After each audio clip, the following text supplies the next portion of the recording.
क्या रात आपने क्या खाया डिनर में? आपकी चॉइस थी या किसी और ने डिसाइड कराया आपको? आज सुबह आपने जो कपड़े पहने, वो आपकी पसंद थी या एडवर्टाइजिंग ने आपके दिमाग में प्लांट किया था? और सबसे बड़ी बात, जिस इंसान से आप प्यार करते हो, क्या वो जेन्यून है या केयरफुली क्राफ्टेड मैनिपुलेशन? हेलो दोस्तों, कैसे हो आप सब? स्वागत है आपका एआई आर्यन चैनल पर, जहां हम दुनिया की सबसे इंपैक्टफुल बुक्स को डिकोड करते हैं सिंपल लैंग्वेज में, रिलेटेबल स्टोरीज के साथ। अगर आप नॉलेज के लवर हो और लाइफ को नेक्स्ट लेवल पे ले जाना चाहते हो, तो अभी सब्सक्राइब कर लो। इस वीडियो के एंड होते होते मैं आपके दिमाग के वो दरवाजे खोलूंगा जो आपने कभी खोला ही नहीं। आज बात होगी एक ऐसी बुक की जो बैंड होने के करीब पहुंची थी, क्योंकि इसमें लिखी इंफॉर्मेशन बहुत पावरफुल थी, बहुत डेंजरस थी। वाइनेविक की मास्टरपीस, डार्क साइकोलॉजी डिकोडेड। ये बुक सिखाती है कि कैसे लोग आपके दिमाग को कंट्रोल करते हैं विदाउट यू इवन नोइंग, और इंपॉर्टेंटली कैसे आप खुद को डिफेंड कर सकते हो।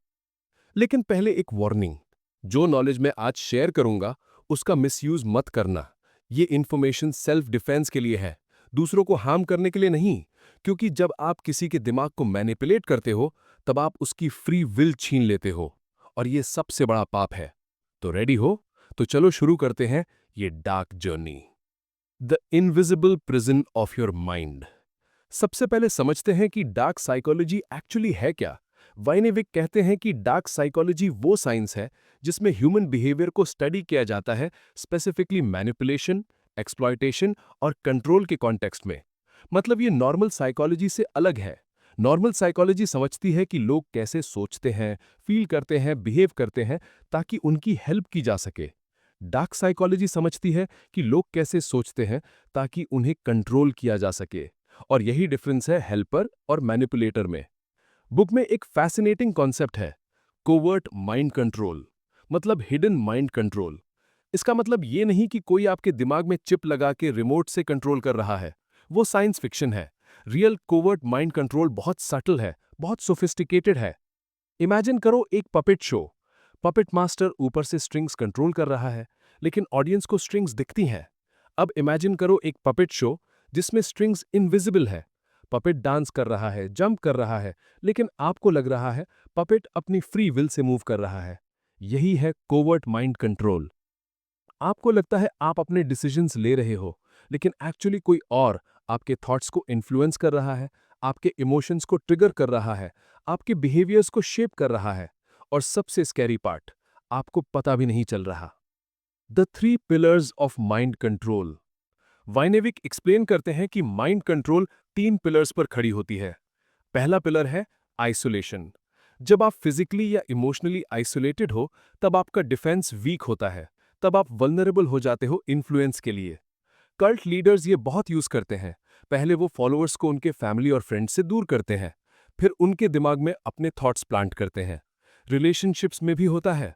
टॉक्सिक पार्टनर स्लोली आपको सबसे दूर करते हैं, फिर जब आप कंप्लीटली डिपेंडेंट हो जाते हो उन पर, तब रियल मैनिपुलेशन शुरू होता है। दूसरा पिलर है रेपिटिशन। एक ही मैसेज को बार बार रिपीट करो, इवेंचुअली वो ट्रूथ बन जाता है, चाहे फैक्चुअली गलत हो। नाजी जर्मनी में प्रोपेगेंडा मिनिस्टर जोसेफ गेबल्स ने कहा था, एक झूठ को अगर 100 बार रिपीट करो तो वो सच बन जाता है। एडवर्टाइजिंग इंडस्ट्री इसे एक्सटेंसिवली यूज करती है। एक ही एड को बार बार दिखाओ, एक ही जिंगल को रिपीट करो।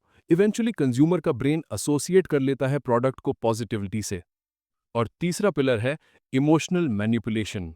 लॉजिक से आप किसी को टेम्पररीली कन्विंस कर सकते हो, लेकिन इमोशन से आप किसी को परमानेंटली कंट्रोल कर सकते हो। जब आप किसी के इमोशंस को कंट्रोल करते हो, फियर, लव, गिल्ट, एंगर, तब आप उनके एक्शंस को कंट्रोल कर सकते हो। पॉलिटिशियंस इसे मास्टर्स हैं। इलेक्शन टाइम में देखो, फियर मॉन्गरिंग होती है, अगर हमें वोट नहीं दिया तो देश खतरे में है। इमोशनल अपील होती है, हमारी माँ ने सैक्रिफाइस दिया है देश के लिए। गिल्ट ट्रिपिंग होती है, जिन्होंने देश के लिए शहीद हुए उनकी इज्जत करो। लॉजिक नहीं, प्योर इमोशन। और ये वर्क करता है, हर बार वर्क करता है। The manipulators profile. अब सवाल यह है कि मैनिपुलेटर होते कौन हैं, कैसे उन्हें आइडेंटिफाई करें। बुक के अकॉर्डिंग मैनिपुलेटर्स की कुछ कॉमन ट्रेट्स होती हैं। पहली ट्रेट है एक्सेसिव चार्म। वो बहुत चार्मिंग होते हैं इनिशियली, बहुत लाइकेबल, बहुत कैरिज्मेटिक। ये उनका बेट है। जैसे फिशरमैन को मछली पकड़ने के लिए टेस्टी बेट चाहिए, वैसी मैनिपुलेटर को विक्टिम ट्रैप करने के लिए चार्म चाहिए। दूसरी ट्रेट है लैक ऑफ एम्पैथी। उन्हें जेन्युइनली फर्क नहीं पड़ता कि आप क्या फील कर रहे हो। वो एम्पैथी सिमुलेट कर सकते हैं अगर उन्हें बेनिफिट हो, लेकिन एक्चुअली फील नहीं करते। तीसरी ट्रेट है पैथोलॉजिकल लाइंग। वो इतनी स्मूथली झूठ बोलते हैं कि आपको सच लगता है, और जब पकड़े जाते हैं तो एक्सप्लेनेशन इतनी कन्विंसिंग होती है कि आप अपने आप पर डाउट करने लगते हो। चौथी ट्रेट है ग्रैंडियोसिटी। वो अपने आप को सुपीरियर समझते हैं, रूल्स उन पर अप्लाई नहीं होते, वो स्पेशल है। पांचवी ट्रेट है लैक ऑफ रिस्पॉन्सिबिलिटी। जब कुछ गलत होता है वो कभी अपनी गलती एक्सेप्ट नहीं करते, हमेशा कोई ना कोई ब्लेम करते हैं।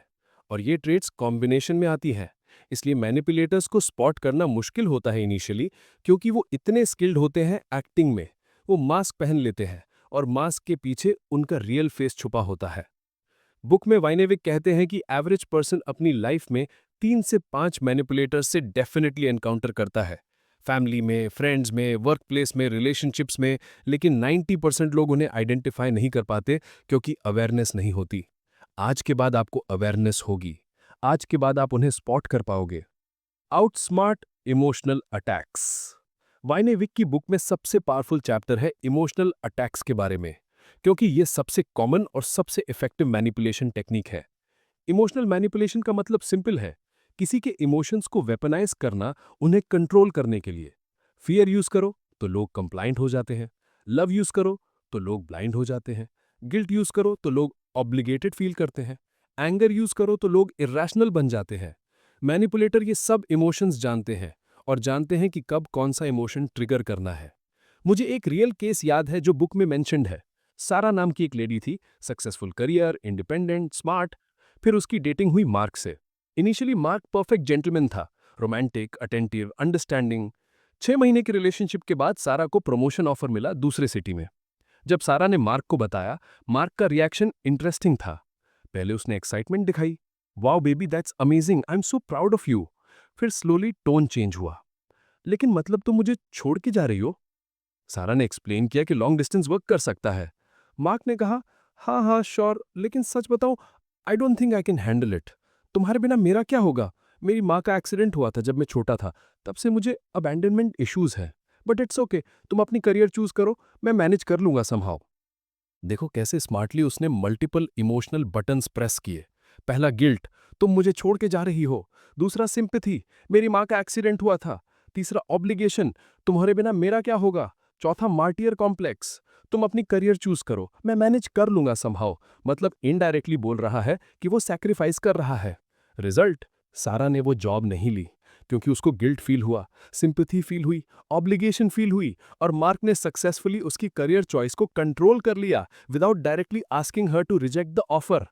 ये है mastery of emotional manipulation. The 4 emotional triggers.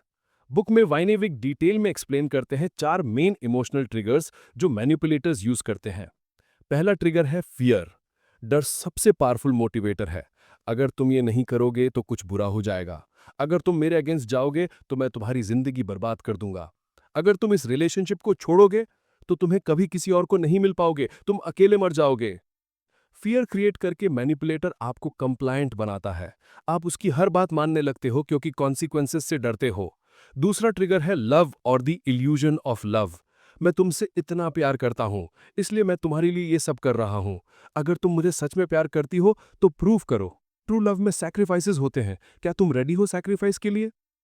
Love के नाम पर मैनिपुलेटर्स बहुत कुछ करवा लेते हैं और विक्टिम्स विलिंगली करते हैं क्योंकि उन्हें लगता है ये प्यार है। तीसरा ट्रिगर है गिल्ट। गिल्ट बहुत पावरफुल इमोशन है। तुम्हारे वजह से मैं डिप्रेस्ड हूं। मैंने तुम्हारे लिए इतना कुछ किया और तुम मेरे लिए एक छोटी सी बात नहीं कर सकते। मेरी माँ बीमार है और तुम पार्टी में जाना चाहते हो। फाइन, गो अहेड, मैं संभाल लूंगा सब कुछ। गिल्ट मैनिपुलेटेड पर्सन को फील कराता है कि वो सेल्फिश है, बुरा है, और वो ओवर कॉम्पेंसेट करने की कोशिश में और लॉयल बन जाता है। चौथा ट्रिगर है एंगर। गुस्सा दिखा के मैनिपुलेटर्स कंट्रोल करते हैं। Sudden outbursts, unpredictable reactions, violent responses. Result, victim constantly walking on eggshells. हमेशा केयरफुल कि कहीं मैनिपुलेटर गुस्सा ना हो जाए। और इस फियर में वो अपनी नीड सप्रेस कर देता है, अपने ओपिनियन सप्रेस कर देता है, अपने आप को सप्रेस कर देता है। Defence against emotional attacks. तो डिफेंस क्या है? कैसे आउटस्मार्ट करें इमोशनल अटैक्स को? वाइनेविक 3 स्टेप प्रोसेस देते हैं। स्टेप 1 है रिकग्निशन। पहले तो रिकग्नाइज करो कि इमोशनल मैनिपुलेशन हो रहा है। जब भी कोई कॉन्वर्सेशन के बाद आप एक्सट्रीमली गिल्टी फील करो या फियरफुल फील करो या ऑब्लिगेटेड फील करो without logical reason, red flag है। हेल्दी कम्युनिकेशन में इमोशंस होते हैं, लेकिन वो मैनिपुलेटिव नहीं होते। अनहेल्दी कम्युनिकेशन में इमोशंस वेपनाइज्ड होते हैं। स्टेप 2 है डिटैचमेंट। इमोशनली डिटैच हो जाओ टेम्परेरीली। जब कोई आपके इमोशंस को ट्रिगर करने की कोशिश करे, पॉज लो, डीप ब्रेथ लो, लॉजिकली सोचो, क्या ये जेन्युइन कंसर्न है या मैनिपुलेशन है? क्या मैं एक्चुअली गिल्टी होना चाहिए या इंड्यूस्ड गिल्ट है? क्या ये फियर रियलिस्टिक है या आर्टिफिशियली क्रिएटेड? डिस्टेंस क्रिएट करो इमोशंस से, तब क्लैरिटी आएगी। स्टेप 3 है respond, don't react. Reaction emotional होता है, रिस्पॉन्स लॉजिकल होता है। मैनिपुलेट